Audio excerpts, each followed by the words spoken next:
right, Wednesday night, 9:30, and I have actually come home, cut the hair, showered, got in bed, was completely in bed, and I was just like, man, like, we need to at least do 10 minutes of something. I've got a couple things in my head on how to mount this Clearview filter. I have not still finalized this Clearview filter mount because I'm not the type to just throw stuff together if I really don't feel confident about what I'm doing. We've got some stuff in the mail. We got the motor oil and the lines, and we got a fitting in the mail. It's looking like we might have some other parts Friday and Saturday. I still haven't talked to Chris about wiring on Friday. It's getting close. I don't know if we're gonna have first startup this weekend or not. Let's see here. We got in our fitting that we needed, a 90 for the oil pressure thing, and then we got the good stuff, y'all, the really good stuff. So we got the original green juice. So we got the oil, we're ready for startup. We just got to get everything put together. All right, I finally got it. I'm so glad I come out here and work tonight. I actually had to just order another line off of eBay. Now for the two lines I just showed you, what we paid the other night, I will actually flip the camera around and show you. So yes, my address is on there. It's my shop address. It's public information, so I could care less. So for this line, it is a 45-inch. Okay, this was a good ridge. So this one actually wasn't a Brown and Miller one. And it was $31.24. So that's the one without the heat wrap around it. And then this one, this was also a good ridge, and it does have the insulated, it is insulated hose. This was 33-inch with the swivel. Both of them had swivels, 36.40. So the one I just ordered was $31.24 also, and it is a 39-inch also with the heat shield on it. So I finalized where we're gonna put it at. We're not gonna have to make no big funky mounts or anything. We're gonna mount it down low. I was trying to avoid this because of wanting to be able to see it easily, but I think it's doable. We can always change it later. I think this will work perfect for now. So I'm gonna flip the camera around and come up with, I'll show you what I come up with. One of y'all in the comments, I remember y'all actually said this, and I said I had wanted to put it there, but with the fenders and the front end on everything, it was gonna be too hard to see.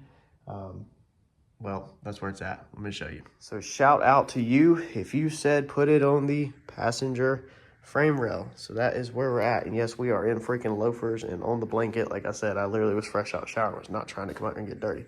So what I have done is I have done used my Go Lizard clamps. Okay, now these are really long because obviously it's after 10 o'clock at night. Can't go to the hardware store. But you also have this end of this, at the bottom of this filter, and then this fitting that clears or hits. So we're gonna make some spacers this weekend, or you know, Friday afternoon, whenever we get back on this. We're gonna make some spacers, and then we'll get the correct length bolts, and we're gonna bolt this thing to this. So it'll probably come up just a touch like that, so that the fitting back there is not hitting or anything. And then we're gonna mount it just like that. That's how it's gonna run.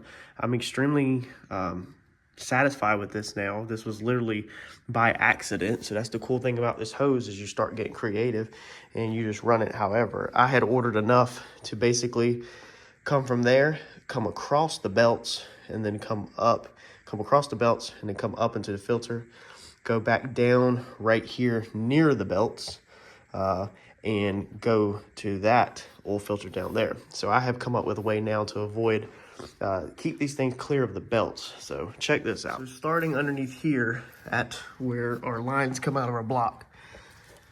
So this one will come out the block, and it will get zip tied right here to the cross member. It's not touching anything. I mean, it's got tons of freaking clearance. It loops around, and then it goes up. So again, it's got tons of clearance all the way around it, and it loops around, snakes back to the clear view on that side. So all of them fittings literally ended up working out perfect. Now when it leaves the clear view, the piece I just ordered has two 90s on it. So we're using this one for a measurement. Like I said, you can use an old one to measure, you know, for clearance. So we're gonna 90 out of this. It's gonna come across. We'll probably come down here, and we'll probably P-clamp this to the bottom of this fan shroud using these bolts right here. But it's eventually gonna transfer and go up here. So we'll just hold these together. They're gonna be one line though. These are just for measurements and for mock-up. So the line's gonna continue going across. We'll be able to P-clamp it up here to the fan shroud, and then it will go up into our old filter housing over there. Now, when this line comes across right here, this worked out a little different. I was gonna go down, you know, and out here on the bottom, and then I was gonna shoot this thing up into here, but again, it was right there on the belt. So what I have done is I've actually brought it up here. Now this is another situation where, you know, if you had the perfect angle, you know, you'd be a lot better off, but this is not bad at all. So it'll come up here. We'll probably put a piece of radiator hose or something around here just so it's not rubbing on this metal.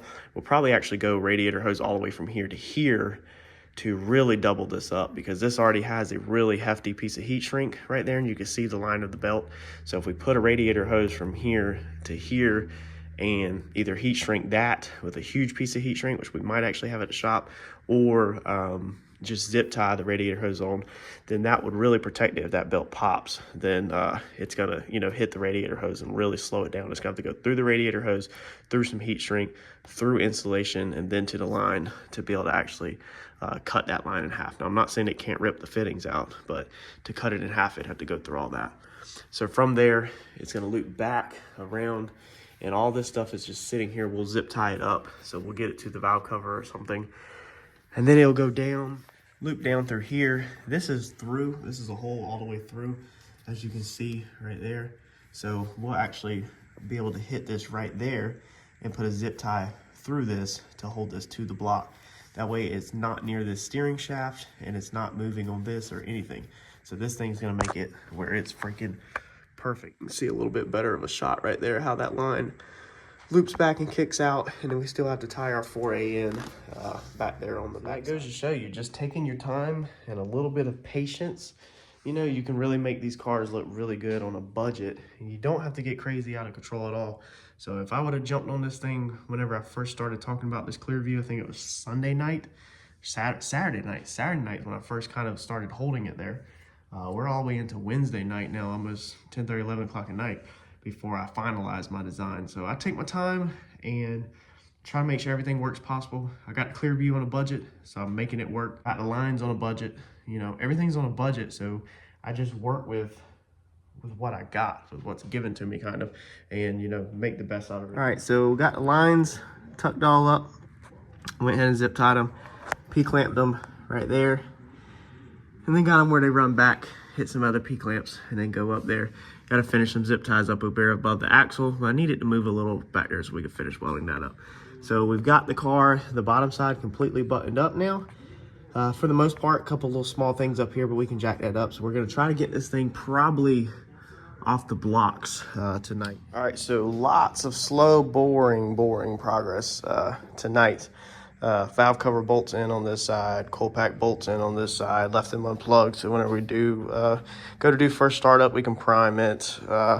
Routed some wires, some lines. Did get my water pump piece on that we welded, but the huge problems with the hose, so fought with it for a little while. This Amazon hose, it just ain't gonna cut it. It just flat out's not gonna do it. So it's not gonna make this bend that I need. You can see it kinks. Okay, flattens out. If you cut it shorter, it's just not gonna make that bend. There was a 90 on there, switched to a 45. The 45 makes it fall better, but what it really needs is to come off of here now, and then it needs a 90 so it can shoot straight into there.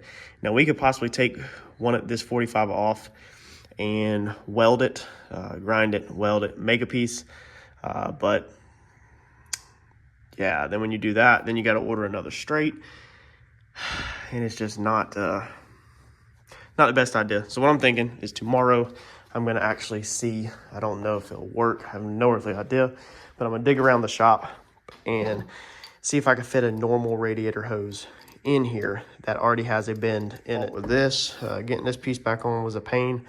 My adjustable shocks are useless.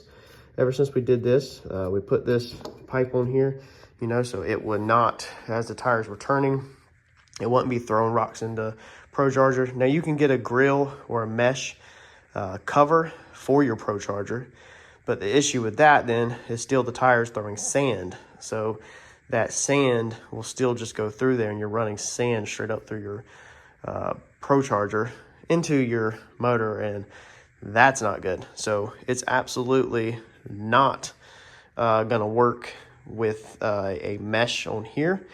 And Jason, if y'all recall, this had to be custom built. So you can see how it's cut right there, and it hugs. It's literally notched out around this pipe.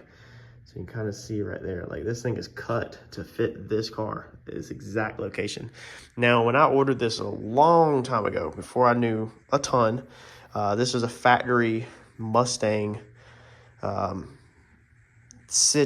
way it sits. So from the when you put a Procharger on like the 03 or 13 Coyotes, this is the bracket you would use. This is the setup you would use with the pulleys on the front side and that on the back. A lot of them put a filter on it. They don't have that down bar there.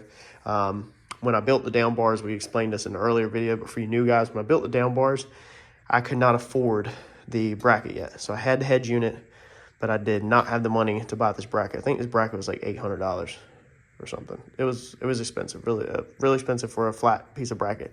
So I built this car piece by piece as I can afford stuff. So I didn't have everything at once to build it. And I try to build it to the best of my abilities. But whenever I did these bars, I literally had no thought in the world about where this Procharger was going to fall. And I just happened to luck out that I have that much room. I can't even fit a finger in there between the Procharger and the bar. If we didn't have that much room right there, then we would actually had to cut this whole bar out whenever I finally bought the bracket and redid these bars. Now these bars should have come out straight. If I ever do this again, they will be coming out straight and then curving down. They shouldn't have rolled in, but when I was doing this, I was trying to make these bars roll in so that my shocks down here could mount off of them like I have mounts on the side of my shocks. And then I built adjustable shocks so we could hopefully maybe do some no prep stuff where we need a higher ride height, and then some other stuff where we need a lower ride height, because I was trying to make the car multi things. So we've just rock and roll with this and made this work just like a lot of you guys do. You know, you kind of have to deal with what you did, you know, or what money you had at the time. When I did the Mustang 2 front end, it's been cut apart I don't know how many times and welded on. There's not a ton left of the original kit. It was cheap. I think it was like $1,200 for the whole Mustang 2 thing, and that was coilovers, drop spindles. I mean, it was the whole freaking 9 yards. Cross member, upper controller, upper and lower A-arms. But then later I learned that, you know, the square tubing, it was just too heavy. So, you know, recently, if you're been on the channel for a while, you remember where we cut all of the cross member out. So the cross member, nothing's left except for this little area right here and these hats. We have went from the 2-inch drop spindles back to the regular spindles.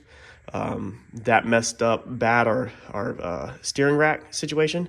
So we went back with the 2-inch drop spindles. So we've been back and forth on that.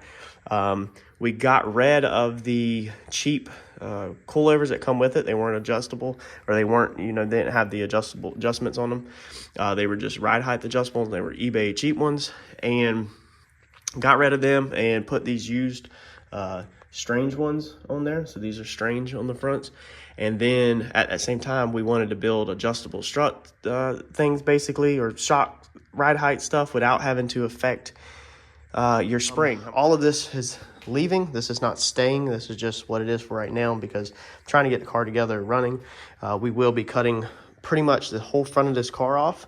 I'd love to get through this summer, and then come the winter time, I want to cut this whole car off at the firewall, and I will be putting new rails back in it. I'll be redoing the rails, putting rails back in it, and then we're just keeping these rails and cleaning them up. But we're going to be putting the factory shock tower, just the hats, back in. So we're going to put the whole factory shock tower back in probably. That way we know where the top of them falls. And then we'll just tack it, you know, and then we'll run our bars out here around the shock tower hats like you see a lot of Fox Body do, and down. That way we can have the factory shock tower there, so it's back factory, you know, shock tower. And then we're going to run a like a Colt K member, but that's for future. So I just kind of figured I would ramble about that for a second if anybody's new to the channel. That's the reason why we kind of have to deal with what we have to deal with right now, is because of just how I did it, you know? So I was just learning as I went. That's gonna be a wrap for Thursday night. So got to figure out some issues this weekend for sure, and we may or may not get a first startup.